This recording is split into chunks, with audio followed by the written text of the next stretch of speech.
Hello students and welcome you all in today's lecture. आज हम लोग शुरू करने वाले हैं इनऑर्गेनिक स्पेक्ट्रोस्कोपी, जिसमें हम लोग स्टार्टिंग करेंगे इलेक्ट्रॉन स्पिन रेजोनेंस स्पेक्ट्रोस्कोपी से। देखिए हम लोगों ने फिजिकल स्पेक्ट्रोस्कोपी को पूरा कंप्लीट कर लिया है। अब हम लोग शुरू करेंगे ईएसआर या फिर ईपीआर के बारे में। ESR that means electron spin resonance spectroscopy. इसको हम इलेक्ट्रॉन पैरामैग्नेटिक रेजोनेंस स्पेक्ट्रोस्कोपी के नाम से भी जानते हैं, because of paramagnetism is a property of unpaired electron. और अगर अनपेड इलेक्ट्रॉन होता है उसी की कुछ ना कुछ रिजल्टेंट स्पिन आती है। एंड बेसिकली अगर हमें ईएसआर के बारे में स्टडी करना है मींस हमें अनपेड इलेक्ट्रॉन की स्पिन को स्टडी करना है, ठीक है। इन केस ऑफ ईएसआर के केस में जनरली हम बोले ESR is due to the presence of unpaid electron. वो अनपेड इलेक्ट्रॉन की वजह से होती है। देन बेसिकली देखा जाए जो भी मॉलिक्यूल ईएसआर एक्टिव होगा उसमें कुछ न कुछ रिजल्टेंट स्पिन की वैल्यू आएगी। जैसे कि देखिए मैं एक एग्जांपल से समझा रहा हूं आपको। मान लीजिए मेरे पास एक हाइड्रोजन का मॉलिक्यूल है, बिल्कुल इजी सा टॉपिक है, ध्यान से समझिएगा। H2 का मॉलिक्यूल है। मॉलिक्यूल दो हाइड्रोजन एटम के कॉम्बिनेशन से बनेगा, जिसमें हमें मॉलिक्यूलर ऑर्बिटल थ्योरी को काम में लेना है। एक हाइड्रोजन एटम ये है, एक हाइड्रोजन एटम ये है, इसका 1s एटॉमिक ऑर्बिटल, सेकंड वाले हाइड्रोजन का भी 1s एटॉमिक ऑर्बिटल। और जब दो एटॉमिक ऑर्बिटल ओवरलैप करते हैं तो आपके पास दो ही क्या बनते हैं, मॉलिक्यूलर ऑर्बिटल बनते हैं। एक बनेगा लोअर एनर्जी का, एक बनेगा हायर एनर्जी का, जिसको हमने नाम दिया था sigma 1s and sigma star 1s। ये बॉन्डिंग मॉलिक्यूलर ऑर्बिटल है, ये क्या है, एंटी बॉन्डिंग मॉलिक्यूलर ऑर्बिटल। देखिए हाइड्रोजन के केस में एक इलेक्ट्रॉन ये है, एक इलेक्ट्रॉन ये है। और जब कभी भी मॉलिक्यूल बनेगा तो सबसे पहले इलेक्ट्रॉन किस में जाएंगे, लोअर एनर्जी मॉलिक्यूलर ऑर्बिटल में जाएंगे। दो इलेक्ट्रॉन यहां चले गए। मैं H2 मॉलिक्यूल की बात कर रहा हूं, क्या H2 मॉलिक्यूल के अंदर कोई भी अनपेड इलेक्ट्रॉन प्रेजेंट है? दोनों के दोनों पेड है। That means this one is a ESR inactive. ये ESR स्पेक्ट्रा शो नहीं करेगा। चलिए और देखते हैं हम लोग। एक B2 का मॉलिक्यूल है हमारे पास, बोरोन का मॉलिक्यूल है। देखिए इसके केस में भी एक बोरोन का जो इलेक्ट्रॉनिक कॉन्फ़िगरेशन हमें पता है क्या होता है, 1s2 2s2 2p1। तो देखिए हमें क्या कंस्ट्रक्ट कर रहे हैं, B2 का मॉलिक्यूल कंस्ट्रक्ट कर रहे हैं। तो 1s2 और 2s2 का एज इट इज आएगा। मैं सिर्फ 2p 2b का मॉलिक्यूलर ऑर्बिटल ड्रॉ कर रहा हूं MO2 के अकॉर्डिंग।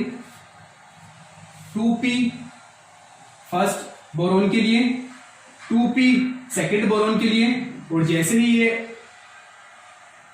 कंबाइन करेंगे, तीन एटॉमिक ऑर्बिटल ओवरलैप करेंगे, क्या बनेंगे, 6 मॉलिक्यूलर ऑर्बिटल्स। लेस देन 14 के लिए क्या होता है, ये वाला कॉम्बिनेशन होता है। ये है पाई 2px, pi 2py, sigma 2pz, pi star 2px, pi star 2py and pi sigma star 2pz। अब देखिए 2p1 ये फर्स्ट बोरोन एटम है, ये सेकंड बोरोन एटम है। एक इलेक्ट्रॉन यहां है, एक इलेक्ट्रॉन यहां है।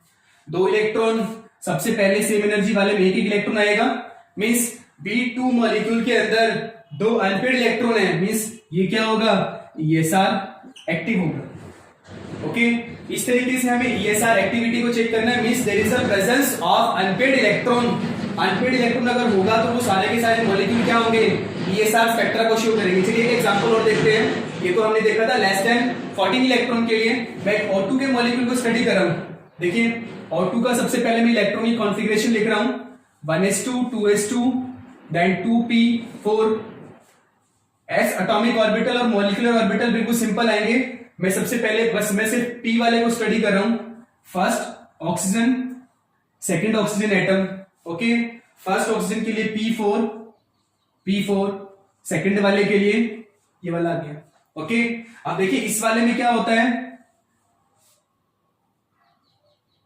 इलेक्ट्रॉन जो है सॉरी ऑर्बिटल्स जो है वो एनर्जी के अंदर इन्वर्ट होते हैं। एक लोअर वाला आ गया।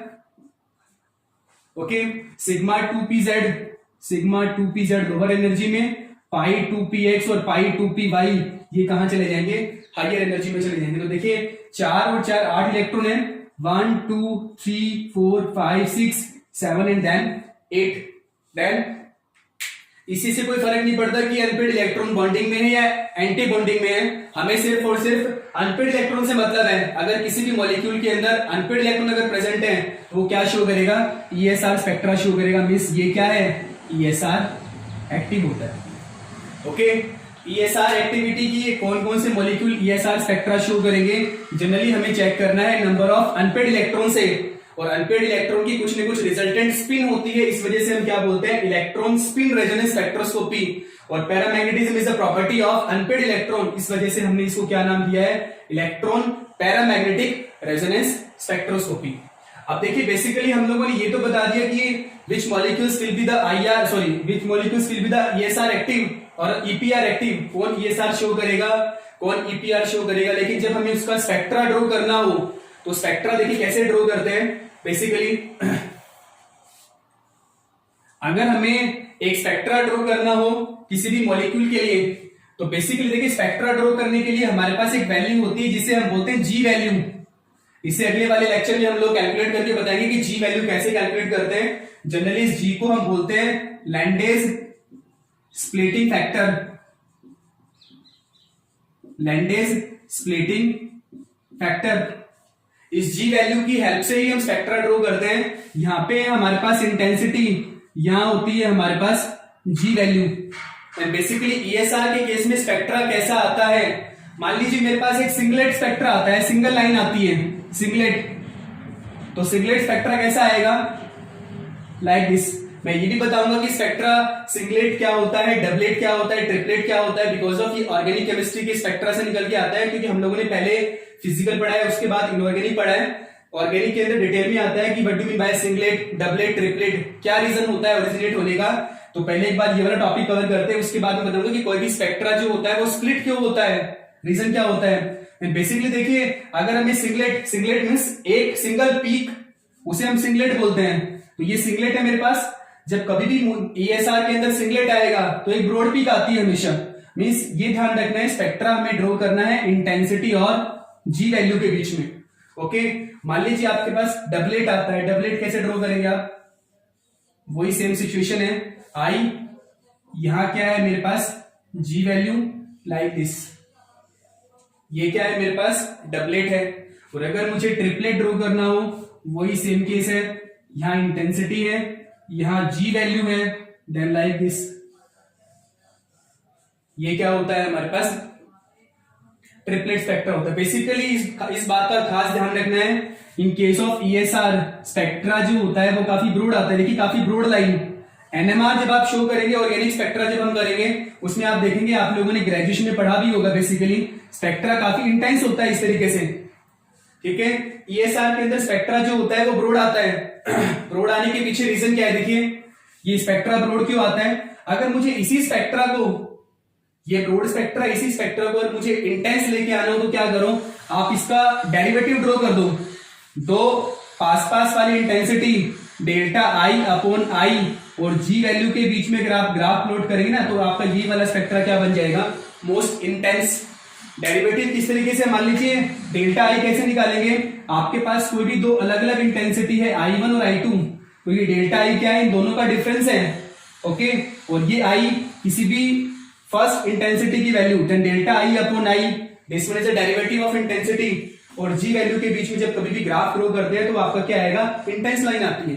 तो अगर कभी भी आपको ब्रॉड स्पेक्ट्रा ईएसआर के केस में उसको इंटेंस करना हो तो आप उसका डेरिवेटिव भी ड्रॉ कर सकते हैं। डेरिवेटिव ड्रॉ करने के बाद वो क्या बन जाएगा? मोस्ट इंटेंस बन जाएगा। ओके, अब देखिए बेसिकली हमें ये बताना है कि ईएसआर के केस में स्पेक्ट्रा जो है वो इतना ब्रॉड क्यों आता है। स्पेक्ट्रा के ब्रॉड आने के पीछे रीजन होता है, हम लोगों ने 11th-12th में पढ़ा है, हाइजेनबर्ग अनसर्टेनिटी प्रिंसिपल पढ़ा होगा सभी ने। Uncertainty in momentum and position एक कांस्टेंट क्वांटिटी के इक्वल होता है, that means equal to the h upon 4 pi. Basically हम लिख सकते हैं delta p into delta x is equal to constant, या फिर delta p is directly proportional to the 1 by delta x, ऐसे लिखते हैं। एंड बेसिकली यही हमें अनसर्टेनिटी प्रिंसिपल अप्लाई करना है स्पेक्ट्रल लाइंस के लिए। Then delta w is the width of spectral line, ये width of spectral line. Delta t, this one is a relaxation time, spectra को ड्रॉ करने के लिए कितना टाइम दिया गया है, this one is relaxation time is equal to constant. Same चीज अप्लाई किया बस मैंने। देन अभी क्या लिखा है मैंने? Delta w into delta t is equal to constant, यहाँ डेल्टा डब्ल्यू क्या है, विड्थ ऑफ स्पेक्ट्रल लाइन, और डेल्टा टी क्या है आपके पास, रिलैक्सेशन टाइम। ओके, तो देखिएगा, चलो देखते हैं अभी इसमें क्या आएगा, delta W is directly proportional to 1 by delta T. Okay, then इसको हम किस तरीके से शो कर सकते हैं, delta W is directly proportional to the 1 by delta T. Delta T की वैल्यू ज्यादा तो डेल्टा डब्ल्यू क्या आएगा, कम आएगा, और डेल्टा टी की वैल्यू कम आएगी तो डेल्टा डब्ल्यू ज्यादा, और डेल्टा टी की वैल्यू अगर ज्यादा आती है तो डेल्टा डब्ल्यू क्या आएगा, कम आएगा। दैट मींस अगर रिलैक्सेशन टाइम लेस है तो डेल्टा डब्ल्यू की वैल्यू क्या आएगी, लार्ज, हाई आएगी। ओके, और क्योंकि ईएसआर के केस में अगर हम बात करें बेसिकली, तो ईएसआर के केस में रिलैक्सेशन टाइम जो होता है वो बहुत कम होता है। डेल्टा टी की वैल्यू क्या होती है, बहुत कम होती है, रिलैक्सेशन टाइम बहुत कम होता है। इस वजह से डेल्टा डब्ल्यू की वैल्यू क्या आती है, ज्यादा आती है, और स्पेक्ट्रा हमारा क्या आएगा, ब्रॉड आएगा। रिलैक्सेशन टाइम कम आने के पीछे रीजन क्या है, बिकॉज ऑफ इलेक्ट्रॉन जब कभी भी ट्रांजिट होता है तो बहुत सेकंड के भी बहुत छोटे से पार्ट के अंदर एक लेवल से दूसरे लेवल में ट्रांजिट कर जाता है। देन डेल्टा टी की वैल्यू क्या आती है, बहुत कम आती है, और डेल्टा टी की वैल्यू अगर कम आएगी ऑब्वियस सी बात है डेल्टा डब्ल्यू क्या आएगा, ज्यादा आएगा। एनएमआर जब हम स्टडी करेंगे ऑर्गेनिक के केस में, उसका स्पेक्ट्रा जो होता है मोस्ट इंटेंस आता है, मींस विड्थ जो होती है वो बहुत कम होती है, और विड्थ बहुत कम होने के पीछे क्या होता है, डेल्टा टी की वैल्यू क्या होती है, ज्यादा होती है। डेल्टा टी की वैल्यू अगर ज्यादा होगी तो हमारे पास डेल्टा डब्ल्यू क्या आएगा, कम आएगा। देन डेल्टा डब्ल्यू कम आना मतलब हमारे पास एक शार्प पीक आएगी, जिसे हम बोलते हैं मोस्ट इंटेंस और शार्प पीक। ठीक है, देन ब्रॉड स्पेक्ट्रा आने के पीछे ये वाला रीजन होता है, इसके थ्रू हम डिफाइन कर सकते हैं कि ईएसआर के केस में स्पेक्ट्रा जो होता है वो ब्रॉड किस वजह से आता है। ओके, चलिए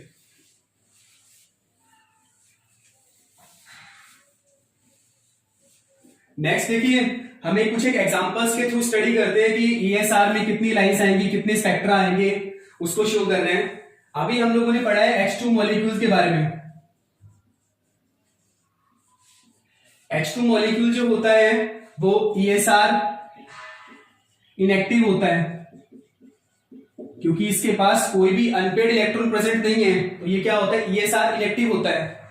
इसको अगर आपको ईएसआर एक्टिव करना हो, इसी मॉलिक्यूल को अगर आपको ईएसआर एक्टिव करना हो तो आप क्या करेंगे, देखिए इस मॉलिक्यूल को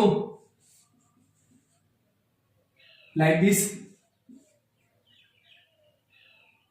hydrogen molecule free radical cation, या H2 एनायनिक की फॉर्म में भी हम अगर कन्वर्ट करें बेसिकली, ठीक है, मींस एक इलेक्ट्रॉन का लॉस हो गया तो एक बचा हुआ है, यहाँ पे एक एक्स्ट्रा इलेक्ट्रॉन ऐड हो गया, मींस हाइड्रोजन मॉलिक्यूल का हमने एक कैटायन रेडिकल बना दिया, एक एनायन रेडिकल बना दिया। इसको हम कैसे प्रोनाउंस करेंगे, हाइड्रोजन मॉलिक्यूल का कैटायन रेडिकल है ये, और ये क्या है आपके पास, एनायन रेडिकल।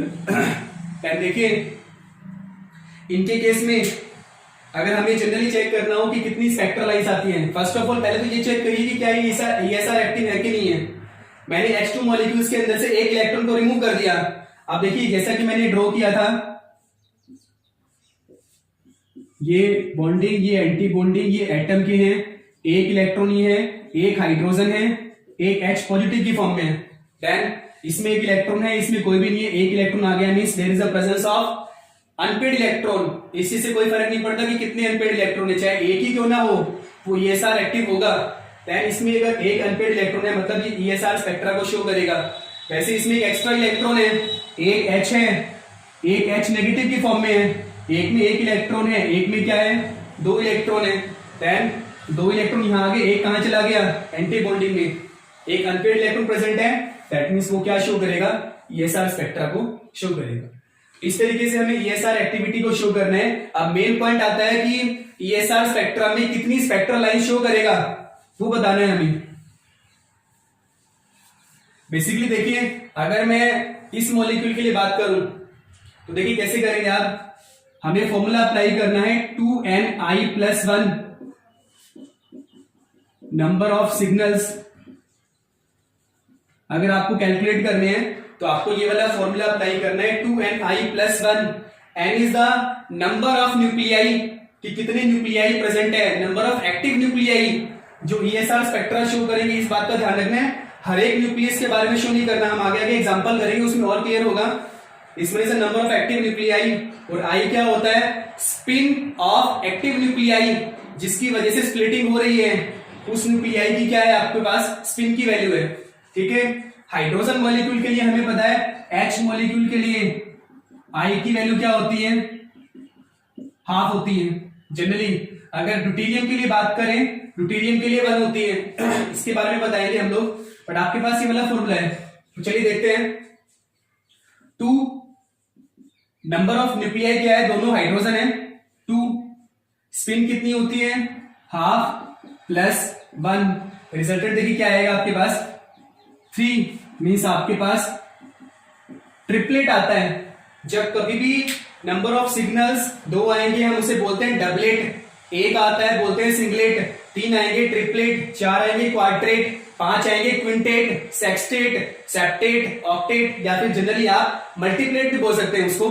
ठीक है, देन 3 या 4 के बाद जो लाइंस आती है उसे हम जनरली मल्टीप्लेट के नाम से भी बोल सकते हैं। तो इसमें आपके पास क्या आ रहा है, जनरली मल्टीप्लेट आ रहा है।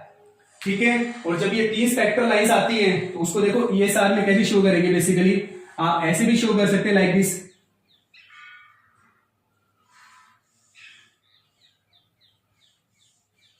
ऐसे भी शो कर सकते हैं। In case of ESR triplet आ रहा है, ट्रिपलेट के केस में हम इसको कुछ ऐसे भी शो कर सकते हैं। बेसिकली देखिए, सबसे पहले मैं यहाँ आपको एक बार इंटेंसिटी के बारे में बता रहा हूं, फिर मैं आपको ये बताऊंगा कि एक्चुअल में ये स्प्लिट होता क्यों है, क्या रीजन होता है। देखिए,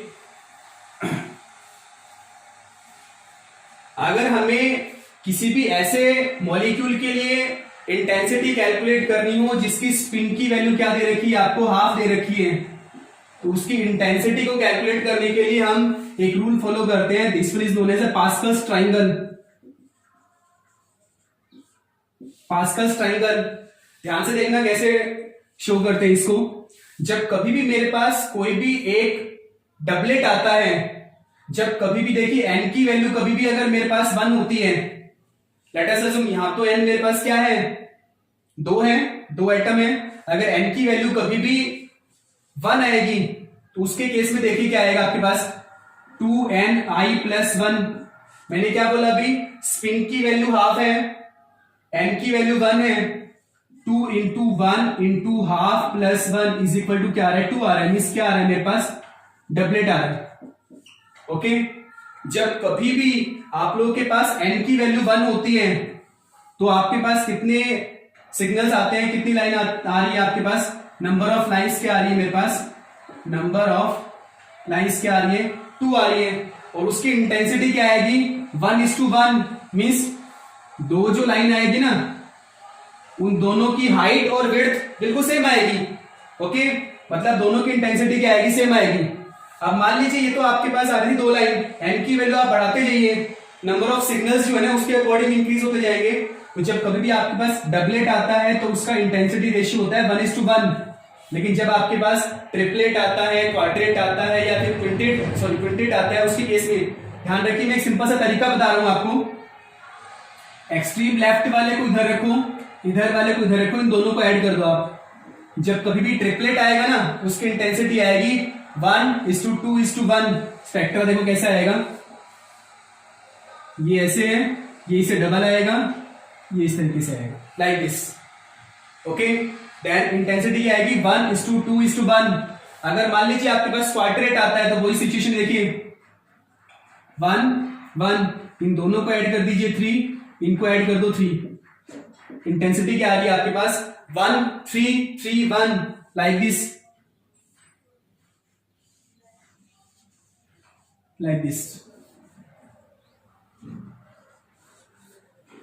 ओके, क्वाड्रेट जब आएगा तो ये आएगा, और वैसे ही अगर आपके पास क्विंटेट आता है तो एक्सट्रीम लेफ्ट वाले को 1 1, इनको ऐड कर दो 4, इनको ऐड कर दो 6, इनको ऐड कर दो 4, 1 4 6 4 1। इस तरीके से आप इंटेंसिटी निकाल सकते हैं किसी भी स्पेक्ट्रल लाइन के लिए, लेकिन इस बात का ध्यान रखना जब स्पिन की वैल्यू क्या दे रखी हो आपके पास, हाफ दे रखी हो। जब कभी भी स्पिन की वैल्यू हाफ दे रखी हो तो हम ये वाला पास्कल ट्रायंगल यूज में ला सकते हैं, 1:1 1:1 1:3:3:1 1:4:6:4 1। इस तरीके से हम उसकी इंटेंसिटी को कैलकुलेट कर सकते हैं। अब मैं जनरली, वैसे तो ऑर्गेनिक का पार्ट है, लेकिन मैं ये बताता हूं कि एक्चुअल में स्प्लिटिंग होती क्यों है, क्या रीजन होता है बेसिकली। समझिए जरा, मैं सिंपल से एग्जांपल के लिए बता रहा हूं, सिंपल से एग्जांपल से बता रहा हूं। सॉरी, आपको H2 मॉलिक्यूल है,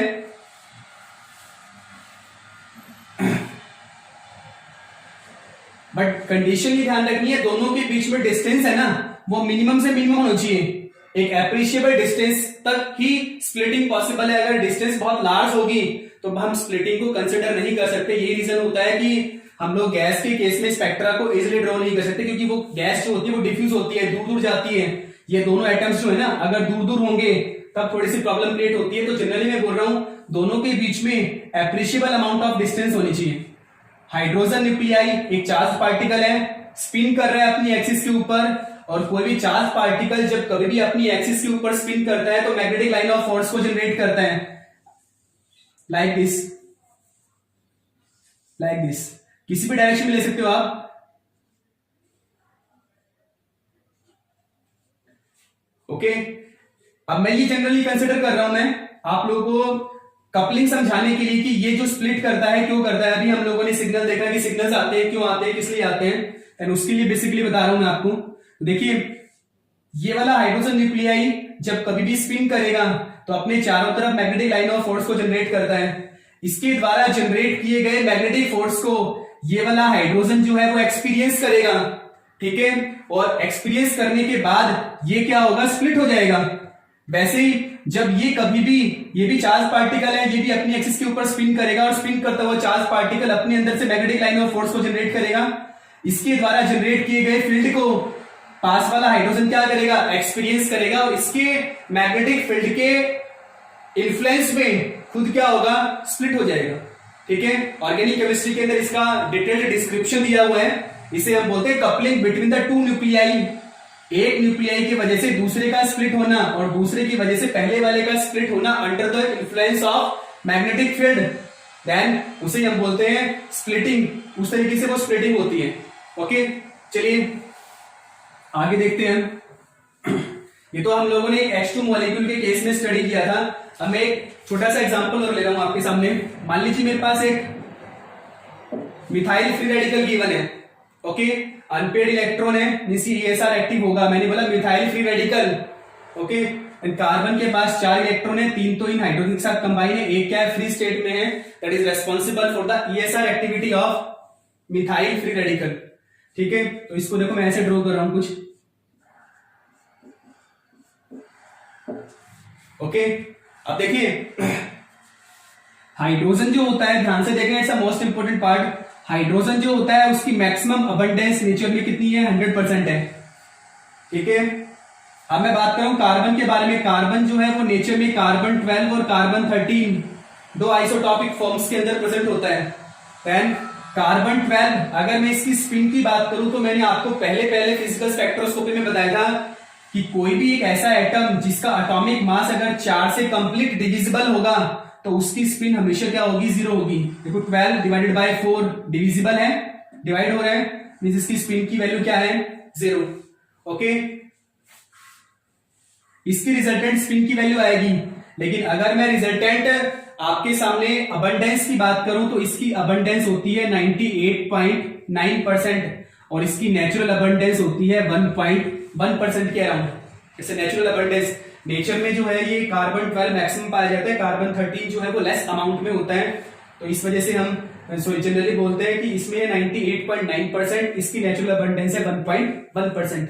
और जब कभी भी किसी की नेचुरल अबंडेंस बहुत कम होती है तो उसे हम जनरली बोलते हैं this one is a dilute nuclei. Okay, और डाइल्यूट न्यूक्लियाई की वजह से जो स्पेक्ट्रा होता है, देखिए ये है 100%, इसकी क्वांटिटी है 1.1%। एक्टिव की कंपैरिजन में जो नॉन एक्टिव है इसकी नेचुरल अबंडेंस बहुत कम है, और नेचुरल अबंडेंस बहुत कम होगी तो उस न्यूक्लियाई को हम जनरली क्या बोलते हैं, डाइल्यूट न्यूक्लियाई बोलते हैं। और डाइल्यूट न्यूक्लियाई की वजह से ESR के अंदर जो स्पेक्ट्रल लाइन आती है उसको हम कभी भी कंसिडर नहीं करते। इस बात का खास ध्यान रखना है। मींस जब कभी भी हम मिथाइल फ्री रेडिकल का ESR स्पेक्ट्रा ड्रॉ करेंगे तो हमें कार्बन को इंटरफेयर नहीं करवाना इस इलेक्ट्रॉन के साथ, सिर्फ हाइड्रोजन ही क्या करेगा, इंटरफेयर करेगा। आई बात समझ में? इस बात का खास ध्यान रखना है, डाइल्यूट न्यूक्लियाई जो है that is not responsible for the ESR line, वो ईएसआर के अंदर अपनी एक्टिविटी को कभी भी शो नहीं करेंगे। देन बेसिकली देखिए इसके केस में आपको चेक करना होगा कितनी ईएसआर लाइंस आएंगी, तो वही फॉर्मूला है आपके पास 2ni+1। ओके, अब देखिए जनरली 2ni+1 आप फॉर्मूला अप्लाई करते हैं, ये हर मॉलिक्यूल के लिए एप्लीकेबल है, चाहे उससे कितनी भी स्पिन हो।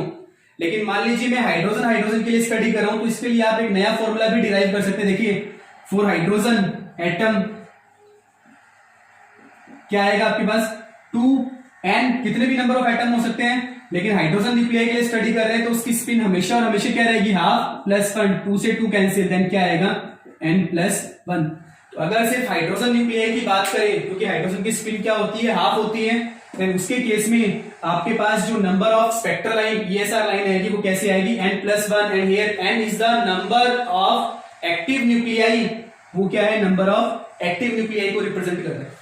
ओके, तो आप n+1 से भी ले सकते हैं, 2ni+1 से भी ले सकते हैं। चलिए करके देखते हैं। मिथाइल फ्री रेडिकल के अंदर मुझे लाइन शो कर रही है, कितनी ईएसआर लाइंस आ रही है, 2, नंबर ऑफ एक्टिव न्यूक्लियाई कितने हैं, 1 2 3 into half plus 1, half spin है +1, कैंसिल हो गया, क्या आ रहा है, 4 आ रहा है। ओके, मींस क्या आएगी आपके पास, क्वार्टेट। इस वाले केस में देखते हैं, चलिए n+1, number of active nuclei कितने हैं, 1 2 3, देन 3 + 1 इज इक्वल टू 4। ध्यान रखिएगा ये फॉर्मूला सिर्फ और सिर्फ मैंने हाइड्रोजन एटम के लिए बताया जिसकी स्पिन क्या है, हाफ, उसके लिए वाला फॉर्मूला यूटिलाइज करना है, ठीक है। अदरवाइज आप ये वाला फॉर्मूला ही यूज में ला सकते हैं। और देखिए आपके पास क्या आ रहा है, क्वाड्रेट आ रहा है, पास्कल ट्रायंगल से आप इसकी इंटेंसिटी भी कैलकुलेट कर सकते हैं। इंटेंसिटी क्या आएगी, 1 3 3 1। ओके, तो ये क्या आएगी, इसकी जनरल इंटेंसिटी आएगी। इसको आप कैसे भी ड्रॉ कर सकते हैं, आप इसको ऐसे भी ड्रॉ कर सकते हैं। Okay, intensity 1 3 3 and then 1। Okay, चलिए नेक्स्ट एग्जांपल और देखते हैं। मोस्ट इंपोर्टेंट पार्ट, बहुत बार कॉम्पिटिटिव एग्जाम में क्वेश्चन पूछा जाता है, how many number of ESR line given by that a particular example. कोई भी एग्जांपल दे दिया, चलिए मैं एथाइल फ्री रेडिकल की बात कर रहा हूं, एथाइल फ्री रेडिकल। तो देखिए सबसे एक खास बात ध्यान रखनी है, जब हम ऑर्गेनिक स्पेक्ट्रा पढ़ेंगे उसमें आएगा, कभी भी कोई भी स्पेक्ट्रा ड्रॉ करते हैं, जैसे इसमें एक्टिव न्यूक्लियाई है हमारे पास हाइड्रोजन, तो सबसे पहले हमें जो भी इक्विवेलेंट न्यूक्लियाई है जिसका केमिकल एनवायरनमेंट बिल्कुल सेम है, उनको अलग अलग सेपरेट करना है। ध्यान से देखिए, मैं एक एग्जांपल से समझा रहा हूं आपको।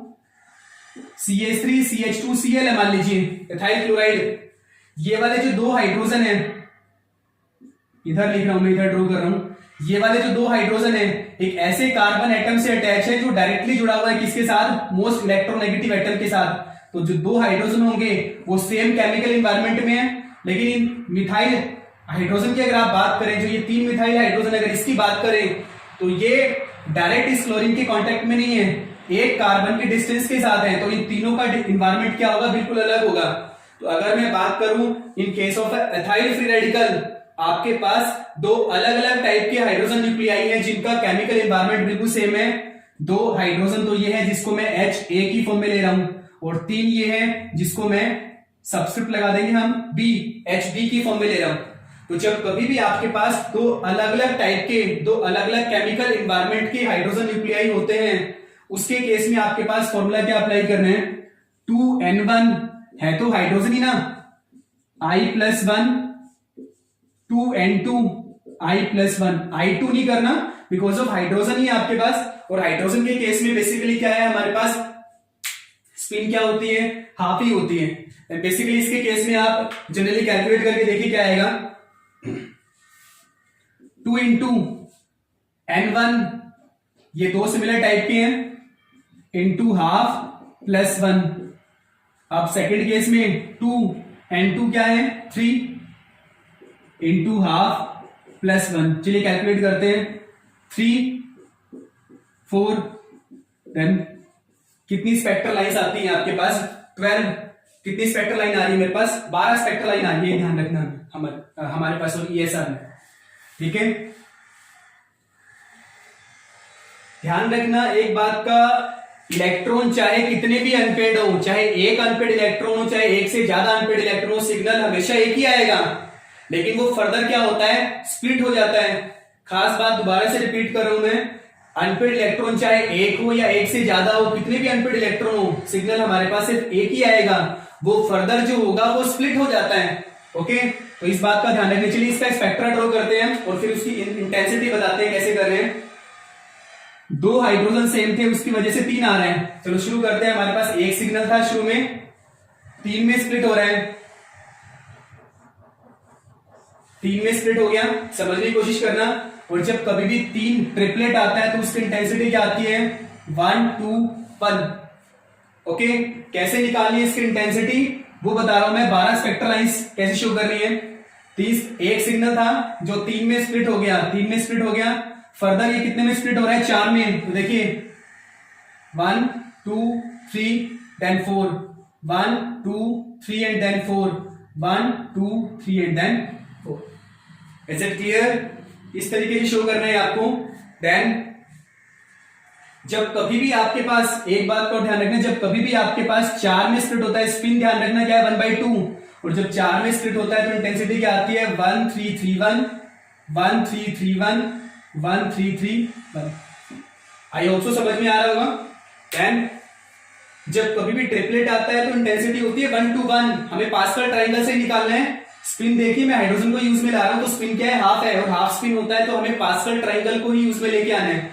एंड 1 to 1 ये क्वाड्रेट में स्प्लिट हो रहा है, 1 3 3 1, 1 3 3 1, 1 3 3 1। अब देखिए इस 1 को इधर मल्टीप्लाई करो, इसके साथ 1 आ गया, 1 को इधर करो 3 आ गया, इसको इधर करो 3 आ गया, इसको इधर करो 1 आ गया। ओके, 2 को इधर करो क्या आ गया, 2 आ गया, 6 6 2 1 3 3 1।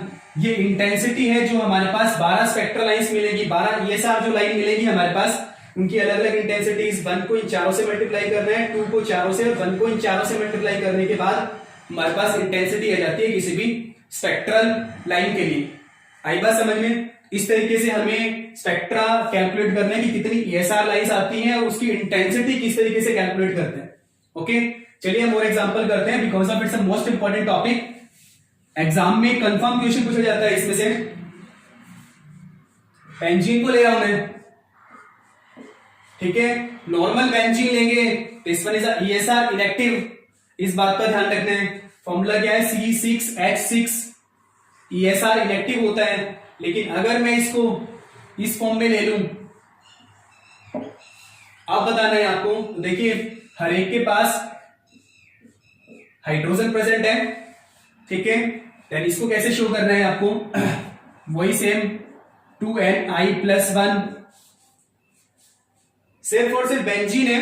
और बेंजीन के केस में कहीं भी कुछ भी मैंने सब्स्टिट्यूशन नहीं कर रखा, हर हाइड्रोजन जो है वो सेम इन्वायरमेंट में है, तो number of equivalent nuclei 1 2 3 4 5 6, carbon को कंसिडर नहीं करना, बिकॉज ऑफ मैंने भी बताया थोड़ी देर पहले, कार्बन जो होगा वो एज ए डाइल्यूट न्यूक्लियाई की तरह बिहेव करेगा, और डाइल्यूट न्यूक्लियाई जो है वो ESR के अंदर इंटरफेयर नहीं करेगा। हाइड्रोजन कितने हैं, 6। देन चलिए देखते हैं, 2 × 6 × हाफ प्लस 1 क्या आएगा आपके पास, 7। मींस आपके पास क्या आ रहा है, सेप्टेट आ रहा है। ओके, ध्यान रखना है सेप्टेट। और अगर इसकी इंटेंसिटी कैलकुलेट करनी है तो हम पास्कल ट्रायंगल, जैसे कि मैंने बताया था, उस पास्कल ट्रायंगल से आप लोग कैलकुलेट कर सकते हैं। ओके, चलिए और देखते हैं।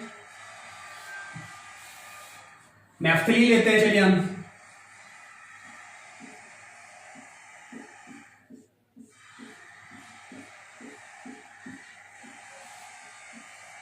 सॉरी नॉर्मल नेफ्थलीन जो है उसको नहीं ले रखा मैंने, नेफ्थलीन फ्री रेडिकल की फॉर्म में ले रखा है। इसके केस में अगर आपको जनरली चेक करना हो तो देखिए सबसे पहला काम क्या है, number of equivalent nuclei calculate करने हैं। चलिए करते हैं।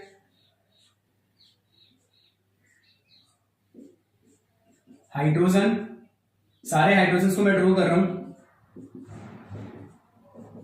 अब देखिए एक सिंपल सा तरीका मैं बता रहा हूं आपको, अगर थोड़ा सा कॉम्प्लेक्स एग्जांपल दे रखा हो तो उसके केस में कैसे कैलकुलेट करेंगे आप। मॉलिक्यूल में अगर कोई भी प्लेन या कोई भी सिमेट्री एलिमेंट अगर प्रेजेंट है लाइक दिस, अगर देखिए मैं ये वाला प्लेन पास कर रहा हूं यहां से, अगर मैं मान लीजिए ये वाला प्लेन पास कर रहा हूं, ये दोनों हाइड्रोजन क्या है, एक दूसरे के मिरर इमेज है, ये अगर एच ए है तो ये भी क्या होगा, एच ए। ये अगर एच ए है तो ये भी क्या होगा, एच ए। देखिए क्या इसमें कोई और प्लेन है, एक ये वाला प्लेन पास करो आप यहां से, ये वाला प्लेन पास किया मैंने, ये वाला प्लेन पास कर दिया, ये दोनों नियर बाय एक दूसरे के मिरर इमेज है, ये एच बी, ये एच बी, ये एच बी और ये एच बी। मीन्स मेरे पास दो अलग अलग टाइप के हाइड्रोजन एटम है, उसके लिए मुझे ESR स्पेक्ट्रा ड्रॉ करना है। वही सेम केस है, 2n1i+1, 2n2i+1। चलिए चेक करते हैं। 2 सबसे पहले मैं HA को ले रहा हूं, कितने 4 है। सेकंड वाले में दूसरे टाइप में क्या है, 1 2 3 4। ओके, ESR लाइन कितनी आएगी आपके पास, 5 multiply by 5। Total ESR line हमारे पास कितनी आ रही है यहाँ पे, 25 आ रही है। ओके, इस तरीके से हमें शो करना है बेसिकली। चलिए एक और देखते हैं, हाइड्रोक्विनोन।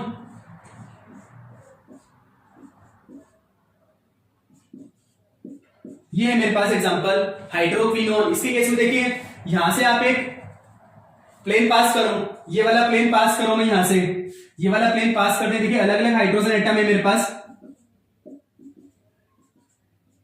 ये वाला इसकी मिरर इमेज है, ये वाला इसकी मिरर इमेज है। 4 हाइड्रोजन है और चारों का केमिकल एनवायरनमेंट क्या है, बिल्कुल सेम है। अब देखिए आप चाहे ऐसे कट कर लो, चाहे आप ऐसे कट कर लो, सिमिलर एनवायरनमेंट में आ रहे हैं। देन 2ni+1, 2 × 4 × ½ +1 क्या आएगा आपके पास, 5। मतलब क्या आ रहा है आपके पास, क्विंटेट आ रहा है।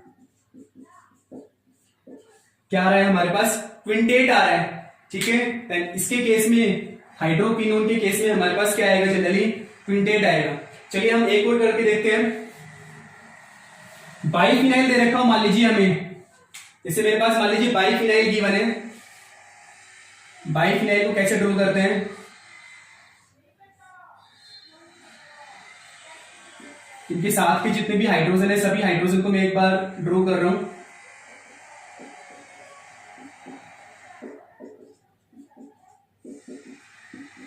ओके, अब देखिए बेसिक टर्म की बात करूं, देखो मैं ध्यान से, ये वाला प्लेन पास कीजिए आप। ठीक है, ये वाला प्लेन आप जैसे ही पास करेंगे, ये वाला प्लेन पास कर दीजिए, दोनों क्या है, मिरर इमेज है, HA HA HA and HA। Okay, एक प्लेन आप देखो यहां से पास करो, ये वाला, तो ये तो देखो सिमेट्री एक्सिस के ऊपर ही आ रहे हैं, जो भी सिमेट्री एलिमेंट है उसी के एक्सिस के ऊपर आ रहे हैं। ये वाला इसके मिरर इमेज है, HB HB HB and HB, और ये देखो इसी एक्सिस पे आ रही है, HC and HC।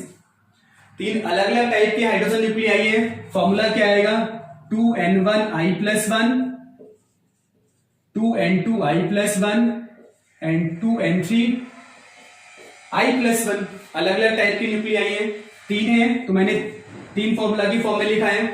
2HA 1 2 3 4 4 × ½ + 1, then HB 4 2 × 4 × ½ + 1, then 2 1 and 1 2 यहां लिख रहा हूं, चलिए मैं 2 × 2 × ½ + 1। इसको सॉल्व करना है, 5 ×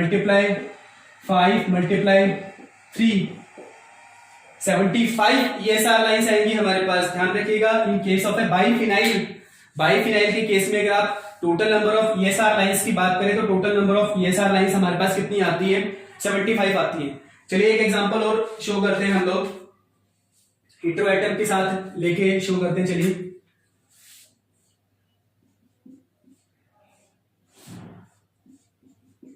ये ले रखा है मान लीजिए, चलिए मैंने, ठीक है, ये भी नाइट्रोजन है, ये भी नाइट्रोजन है, और इन 4 पोजीशन के ऊपर मैंने क्या कर दिया, हाइड्रोजन को सब्स्टिट्यूट कर दिया। क्योंकि ये वाले एग्जांपल्स कई बार पूछे जाते हैं एग्जाम में, इस वजह से मैं नंबर ऑफ एग्जांपल्स को शो कर रहा हूं यहाँ पे। ठीक है, अब देखिए वही ये वाला प्लेन यहां से पास करो आप, ये दोनों क्या एक दूसरे के मिरर इमेज है, ये भी मिरर इमेज है, ये भी HA है, ये भी HA है। ऐसे करोगे तब भी देखो ये मिरर इमेज है, क्योंकि अलग अलग तो हो नहीं सकते। ऐसे करे देखो मिरर इमेज है, ऐसे करे हो पास पास वाले देखो मिरर इमेज है। Okay, total number of nuclei, same nuclei कितने हैं, 4 2 × n 4 × ½ + 1 क्या आ रहा है, 5। मींस क्विंटेट और जब आप इसका पास्कल ट्राइंगल से इसकी इंटेंसिटी कैलकुलेट करोगे तो हम लोगों ने कैलकुलेट की है, इसकी इंटेंसिटी क्या आएगी 14641। इस तरीके से आपको इसकी इंटेंसिटी को जनरली कैलकुलेट करना है। ओके, एक एग्जांपल और शो करते हैं। देखिए हम, मान लीजिए आपके पास कार्बन फ्री रेडिकल के साथ जो 3 सब्स्टिट्यूशन अटैच हैं, 3 अलग अलग फिनाइल रिंग आपको दे रखी है, सॉरी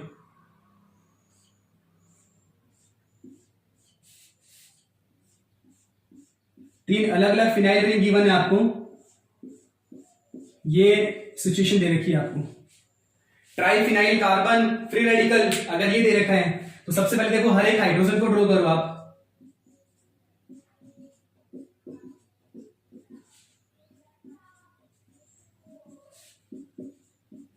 हर हाइड्रोजन को ड्रॉ कर रहा हूं मैं साथ साथ में।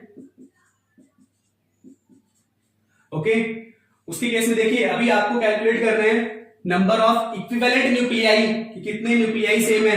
तो देखिए ऑर्थो पोजीशन वाले सारे सेम होंगे। ये कार्बन है, ये ऑर्थो पोजीशन है, ये ऑर्थो पोजीशन है, ये HA है, ये HA है, इसके साथ ये वाली ऑर्थो पोजीशन है, HA है, HA है, ये यहां जुड़ा हुआ ये ऑर्थो पोजीशन है, HA है और HA है। ओके, उसके बाद देखो ये मेटा पोजीशन है HB मेटा पोजीशन वाले सेम हो गए HB एंड HB, और पैरा पोजीशन वाला अलग हो गया HC एंड HC। इस तरीके से हमें नंबर ऑफ इक्विवेलेंट न्यूक्लियाई को चेक करना है। Total number of 3 kind of equivalent nucleis present है हमारे पास, कोई फॉर्मूला है, चलिए यहां लिख रहा हूं मैं 2n1i+1 2n2i+1 2n3i+1। Okay, 2HA देखिए 1 2 3 4 5 6 2 into 6 into half plus 1, next वाले में 2 into 6 into half plus 1, और लास्ट वाले में देखिए 1 2 and 3 2 into 3 into half plus 1। चलिए कैलकुलेट करते हैं। 7 कैलकुलेट किया, मल्टीप्लाई बाय 7, इधर कैलकुलेट करो आप, क्या आ रहा है 6 आ रहा है। दैट मींस इसको आप मल्टीप्लाई करो आप, इस आपके पास total number of equivalent nuclei जो आएंगे आई थिंक 196 के अराउंड आ रहे हैं। सो जो भी आप लोग कैलकुलेट करके देखो 1 2 3 4 5 6, यस, इसके अकॉर्डिंग जब आप कैलकुलेट करेंगे ना तो आपके पास जो आंसर आएगा this is the total number of ESR active nuclei. इस तरीके से हम total number of ESR active nuclei को कैलकुलेट कर सकते हैं इसके केस में। ओके, तो ध्यान रखिएगा, sorry this one is a 4 2 into 2, this one is अ 4, तो जब आप इसको मल्टीप्लाई करेंगे आई थिंक आएगा आंसर आपके पास 196। इतने आपके पास क्या होते हैं ESR एक्टिव न्यूक्लियाइज प्रेजेंट होते हैं। ओके, इसके बाद बेसिकली मान लीजिए हम लोग लेके चलते हैं number of ESR lines calculate करने के लिए कि आपके पास स्पिन की वैल्यू अभी तो दे रखी थी हाफ है। मान लीजिए आपके पास स्पिन की वैल्यू एक बार दे रखी हो 1, या दे रखी हो आपको 3/2, या दे रखी हो स्पिन 2। उसके केस में अगर आपको number of ESR active ESR lines अगर कैलकुलेट करनी हो तो देखिए कैसे करेंगे। अगर मान लीजिए नंबर ऑफ एक्टिव न्यूक्लियाई जिसकी स्पिन 1 है वो सिर्फ एक ही प्रेजेंट है, एक ही एक्टिव न्यूक्लियाई है, वही फॉर्मूला है 2ni+1 2 into 1 into 1 plus 1 कितना आएगा आपके पास 3 आएगा। और मैंने पहले भी बोला था आपको अगर आपके पास नंबर ऑफ एक्टिव न्यूक्लियाई 1 है तो जितनी भी लाइंस आ रही है सभी की इंटेंसिटी क्या आएगी 1 1 आएगी। Okay, 1 1 and 1। इसके केस में भी देखिए अगर आपके पास n की वैल्यू 1 है और यहां पे भी देखना n की वैल्यू 1 है तो कैसे कैलकुलेट करेंगे 2ni+1 से 2 into 1 into 3/2 plus 1 then 4 1 1 1 and 1 because of n की वैल्यू क्या गिवन है हमें 1 गिवन है। ओके, वैसे इसके केस में देखो 2 into 1 into 2 plus 1 I think answer आएगा आपके पास 5 4 plus 1 is equal to 5 1 ये आपके पास इंटेंसिटी आएगी अलग अलग स्पेक्ट्रल लाइंस के लिए। अगर आपको अलग अलग स्पेक्ट्रल लाइंस अगर गिवन है, उसके केस में स्पेक्ट्रल लाइन आपको कुछ इस तरीके से कैलकुलेट करनी है। मान लीजिए आपके पास n की वैल्यू अगर 2 दे रखी हो, उसके केस में देखिए कैसे करेंगे। 2n i प्लस 1 क्या आ रहा है, 5 आ रहा होगा। 2n i प्लस 1 इसके अकॉर्डिंग क्या आ रहा है, 5 आ रहा है। तो देखो इसके केस में हम पास्कल ट्रायंगल में कैसे यूज करते हैं, याद रखने का तरीका बता रहा हूं मैं आपको। एक सिंपल से ट्रिक है, कैसे करेंगे आप। एक्सट्रीम लेफ्ट और लेफ्ट वाले को यहां लिखो आप, ठीक है। 1 1 लेफ्ट और राइट वाला एक्सट्रीम वाला क्या हो गया 1, इन दोनों को ऐड करो क्या आ गया 2, इन तीनों को ऐड करो क्या आ गया 3, 1 1 ऐड करो 2 आ गया, 1 1 1 ऐड करो 3 आ गया। नेक्स्ट वाला लो 1 और 1 ऐड करो क्या आ गया 2 आ गया। लास्ट वाला क्या है ऑलरेडी 1 है। देन आपके पास इंटेंसिटी क्या आएगी 1 2 3 2 1, आपके पास ये वाली इंटेंसिटी आती है, ओके। लेकिन मान लीजिए आपके पास इसी के केस में n की वैल्यू अगर 3 दे रखी हो, चलो मैं यहां लिख रहा हूं, n की वैल्यू 3 दे रखी हो और स्पिन की वैल्यू क्या दे रखी हो आपको 1। उसके केस में देखिए आपके पास क्या आएगा 2 इंटू 3 इंटू 1 प्लस 1, 7 मीन्स क्या आ रहा है आपके पास सेप्टेट आ रहा है। और जब कभी भी सेप्टेट आएगा तो इसकी इंटेंसिटी को आपको याद रखना है। इट्स मोस्ट इंपॉर्टेंट, एग्जाम में पूछा गया क्वेश्चन है 1 3 6 7 6 3 1, इसको याद रखना है आपको, okay. 1 3 6 7 6 3 1, this one is the intensity when the spin is 1 and the number of active nuclei is 3। Number of active nuclei क्या गिवन है आपके पास 3 गिवन है। तो देखिए अभी तक अभी हम लोग एक आधा एग्जांपल ऐसे करते हैं जिसमें स्पिन की वैल्यू 1 दे रखी है। जैसे देखिए आप लोगों ने CH3 फ्री रेडिकल के बारे में स्टडी किया था, अब हम लोग स्टडी कर रहे हैं CD3 फ्री रेडिकल के बारे में, जिसमें हाइड्रोजन को मैंने रिप्लेस कर रखा है किसे, ड्यूटेरियम से। तो देखिए ये एक्टिव न्यूक्लियाई है अभी 2ni plus 1, 2 into 3 into 1 plus 1 क्या आएगा 7। मीन्स आपके पास क्या आ रहा है सेप्टेट आ रहा है। और सेप्टेट जब कभी भी आएगा देखिए 2n इज 3 प्लस 1 7 आ रहा है। सेप्टेट जब कभी भी आएगा तो इंटेंसिटी क्या आएगी 1 3 6 7 6 3 1। इस तरीके से आपको जनरली इंटेंसिटी कैलकुलेट करनी है। और देखिए आपको कोई ऐसा एग्जांपल दे रखा हो जिसमें हाइड्रोजन न्यूक्लियाई भी हो जिसकी स्पिन हाफ है, और ड्यूटेरियम भी दे रखा हो जिसकी स्पिन क्या है आपके पास 1 है, लाइक दिस CD2H, ये फ्री रेडिकल है। इसके केस में देखिए कैसे कैलकुलेट करेंगे 2n1 i1 plus 1 and 2n2 i2 plus 1, क्योंकि एक ड्यूटेरियम है इस वजह से इसकी स्पिन अलग आएगी, हाइड्रोजन है इसकी स्पिन अलग आएगी। 2 इंटू n2 क्या आ रहा है आपके पास, ये देखिए ये क्या आ रहा है 2 है, इसकी स्पिन क्या है 1 1 प्लस 1 5 आ रहा है। इसमें देखो 2 इंटू 1 इंटू हाफ प्लस 1, इसमें क्या आएगा आपके पास 1 प्लस 2। कितनी स्पेक्ट्रल लाइन्स आएंगी आपके पास 10 स्पेक्ट्रल लाइन्स आएंगी आपके पास। और इसकी इंटेंसिटी अगर आपको जनरली कैलकुलेट करनी हो तो इसकी इंटेंसिटी देखो कैसे कैलकुलेट करेंगे। स्पेक्ट्रल लाइन कितनी आ रही है 5 आ रही है ना, एक सिग्नल था 5 में स्प्लिट होगा 1 2 3 4 5। ड्यूटेरियम की वजह से 5 में स्प्लिटिंग हो रही है, एक सिग्नल जो है 5 में स्प्लिट हो रहा है। और इंटेंसिटी क्या आएगी, कॉन्सेंट्रेट करना, ड्यूटेरियम की वजह से स्पिन क्या है सॉरी स्पिन क्या है आपके पास 1, और स्पिन जब 1 होती है तो 2 न्यूक्लियाई है 1 2 3 2 1 1 2 3 2 1, ओके। अब ड्यूटेरियम जो है वो फर्दर देखिए हाइड्रोजन की वजह से दो में स्प्लिट हो रहा है, हर एक को आप 2 में स्प्लिट करवा दो,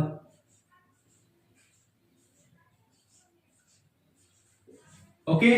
और यहां ध्यान देने वाली बात है हाइड्रोजन स्पिन क्या होती है हाफ, ये डबलेट दे रहा है, डबलेट की इंटेंसिटी क्या आएगी 1 1, ओके। इंटेंसिटी क्या आ रही है इसकी 1 1 आ रही है ना। अब देखो इस 1 को इन दोनों से मल्टीप्लाई कर दो, आ गया 1 को इधर कर दिया 1 को इधर कर दिया, 2 को करो, अभी 3 को, देन 2 एंड देन ये इंटेंसिटी आएगी हमारे पास स्पेक्ट्रल लाइन की, जो हमारे पास 10 ESR लाइन आएगी उसकी इंटेंसिटी 1 1 2 2 3 3 2 2 1 1। इस तरीके से हम जनरली क्या कैलकुलेट करते हैं, इंटेंसिटी को कैलकुलेट करते हैं। तो ये हमने अलग अलग एग्जांपल शो किए जिसके थ्रू हम लोग इंटेंसिटी को कैलकुलेट कर सकते हैं किसी भी मॉलिक्यूल के लिए। काफी इंपॉर्टेंट टॉपिक है, एग्जाम में बहुत बार पूछा जाता है इस टॉपिक से क्वेश्चन। तो ये तो था आपके पास overall ESR and how you will calculate the number of ESR active lines, कि किस तरीके से आप ईएसआर एक्टिव लाइंस को कैलकुलेट कर सकते हैं और उसकी इंटेंसिटी क्या आएगी आपके पास। कल वाले वीडियो लेक्चर में हम लोग जी वैल्यू के बारे में स्टडी करेंगे कि जी वैल्यू हम किस तरीके से कैलकुलेट करते हैं। आई होप सो आप लोगों को समझ में आया होगा। Thank you so much for watching this video.